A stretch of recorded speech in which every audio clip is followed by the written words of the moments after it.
ఇప్పుడు నువ్వు బిడ్డను కని ఎవరిని ఉద్ధరించాలని? నువ్వే రేపో మాపో సచ్చేదానివి.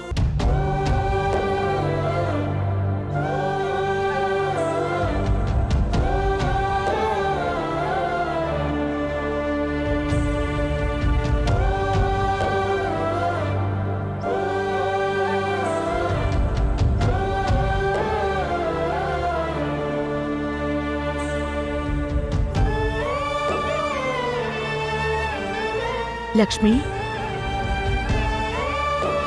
బాధతోనో కన్నీళ్లతోనో జరిగిపోయిందన్నీ తలుచుకోకూడదు. ఇప్పుడు నువ్వు ఆలోచించాల్సింది కడుపులో ఉన్న నీ బిడ్డ గురించి. ఇప్పుడు నువ్వెంత సంతోషంగా ఉంటే నీ కడుపులో బిడ్డ అంత ఆరోగ్యంగా ఉంటుంది.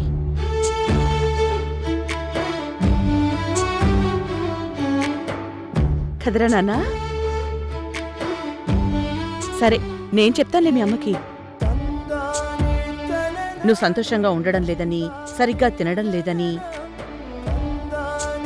టైంకి టాబ్లెట్లు మింగడం లేదని మావాడు కూడా కంప్లైంట్ చేస్తున్నాడు.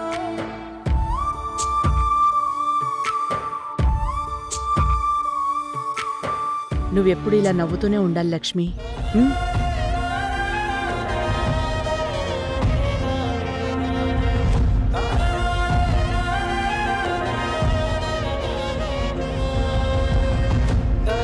సరే, పద.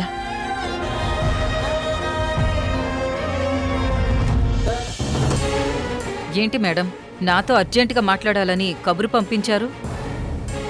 అర్జెంట్ మాత్రమే కాదు, చాలా ఇంపార్టెంట్ విషయం కూడా. ఏమైంది మేడం? ఎన్ని ప్రాబ్లమే. రావణమే నాకు ప్రాబ్లం. మళ్ళీ ఏం చేసింది మేడం? ఆ ఉరిశిక్ష పడ్డ ఖైదీ లక్ష్మి మీద ఎంతో కోపంగా ఉండాల్సిన రాణమ్మ ఉన్నట్టుండి తన మీద విపరీతమైన ప్రేమ చూపిస్తుంది. తనే అన్నం తినిపిస్తుంది, టైంకి మెడిసిన్స్ ఇస్తుంది, ఏదో తన సొంత మనిషిలాగా సేవలు చేస్తూ చాలా కేరింగ్గా చూసుకుంటుంది. దానివల్ల మీకేమైంది? ధర్మతేజ ఆఫీస్లో పనిచేసే అకౌంటెంట్ అండ్ తన అసిస్టెంట్ ఇద్దరిని ఆ లక్ష్మియే చంపింది. పైగా అకౌంటెంట్ భార్యనే ఈ లక్ష్మి.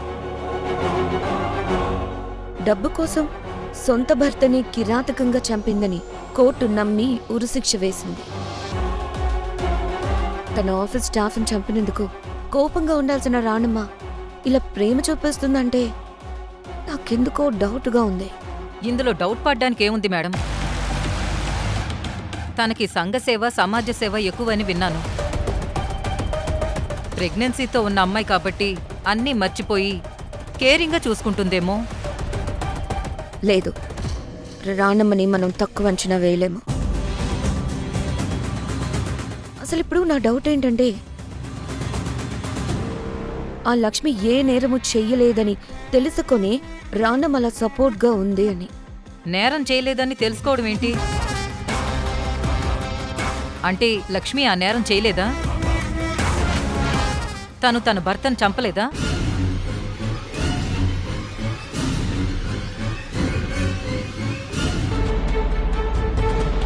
తను చంపలేదు. మరి నేనే చంపించాను.